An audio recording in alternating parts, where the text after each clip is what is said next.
امام خمینی رحمۃ اللہ علیہ کا فرمان ہے، انہوں نے یہ انقلاب سے پہلے جب امام نجف میں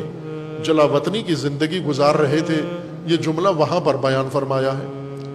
امام نے فرمایا کہ بغداد شہر، بغداد شیعہ شہر نہیں ہے، مخلوط ہے، اکثریت شاید سنی آبادی ہو بغداد میں، اب نہیں، اس وقت جب صدام کی یا صدام کے پیشرو کی حکومت تھی، حسن البکر کی، اس وقت کا یہ جملہ ہے۔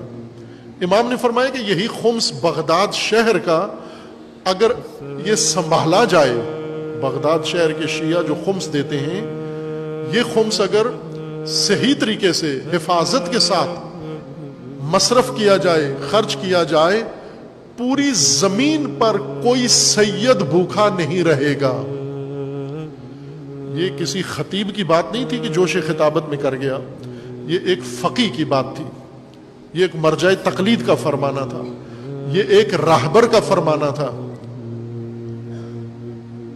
ان کا فرمانا تھا کہ صرف بغداد کا خمس، اب تہران کا خمس، مشہد کا خمس، اصفہان کا خمس،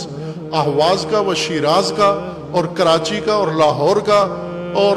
باقی پاکستان کا، ہندوستان کا اور باقی ساری دنیا کا خمس، اگر یہ سارا جمع کیا جائے اور اس کو اکٹھا کر کے اس کو صحیح جگہ پر استعمال کیا جائے تو یہ مبالغہ نہیں ہے، پوری زمین پر کوئی بشر بھوک سے نہیں مرے گا۔ اتنا ہے یہ مال، بہت ہے یہ مال، اور یہ جو سارے نکالتے بھی نہیں ہیں۔ اب مثلا پاکستان میں کسی نے یہ مردم شماری نہیں کی کہ کتنے لوگ خمس دیتے ہیں، لیکن جو مشاہدہ ہے، جو تجربہ ہے، اس کے مطابق 2% زیادہ سے زیادہ 5% لوگ خمس دیتے ہوں گے۔ 5% مبالغہ ہے، 2% یقینی تعداد کہہ سکتے ہیں کہ ہر 100 مومنوں میں سے 2 آدمی خمس دیتے ہیں، باقی 98 نہیں دیتے۔ ہوتا ہے، بنتا ہے ان پر خمس، 1 روپیہ یا 2 روپے یا 4 روپے، لیکن دیتے نہیں ہیں۔ ان کی تربیت میں شامل ہی نہیں ہے کہ ہم نے خمس دینا ہے۔ خب جو دیتے ہیں یہ 2%، سالانہ ان کا خمس اربوں خربوں روپیہ بنتا ہے۔ خب یہ خمس دے تو دیتے ہیں نا، یہ 2% تو نکال دیتے ہیں، اپنا خمس دے دیتے ہیں، یہ کہاں جاتا ہے؟ اگر پاکستان کے تشیع پر سالانہ خربوں روپیہ جو یہیں سے خمس بنتا ہے اور نکلتا ہے، ہر سال پاکستانی شیعہ کا بجٹ خربوں روپیہ ہے، اور جس قوم کا خربوں روپیہ سالانہ بنتا ہو، وہ قوم ترقی کی کہاں کھڑی ہوتی، آج کس زینے پر ہوتی، کس مقام پر پہنچی ہوتی؟ یہی 2% کا خمس۔ یہ مال کہاں چلا جاتا ہے، کدھر چلا جاتا ہے؟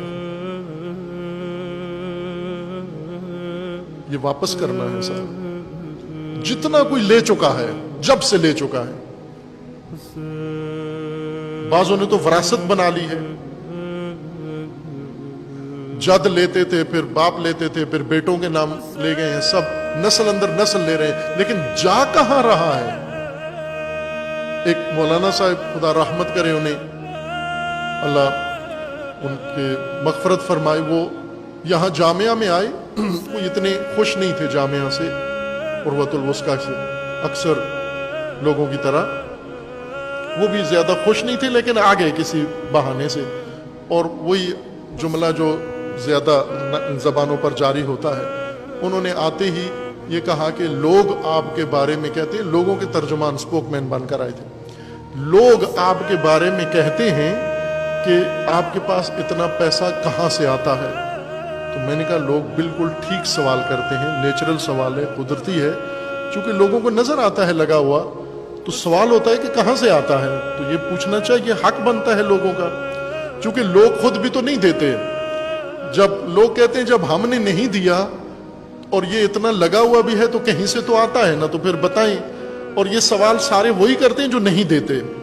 جو دیتے ہیں ان میں سے آج تک انہوں نے نہیں پوچھا یہ کہاں سے آتا ہے، چونکہ انہیں پتہ ہے کہ ہم دیتے ہیں۔ جو نہیں دیتے ان کا یہ سوال ہے یہ کہاں سے آتا ہے، اور ٹھیک سوال ہے، برا نہیں ہے، اور ہمیں بھی برا نہیں لگتا، اور ہم نے بتایا ہوا بھی ہے۔ پاکستان میں واحد دینی ادارہ ہے جس نے اپنے مالی منابع بتا دیے ہیں،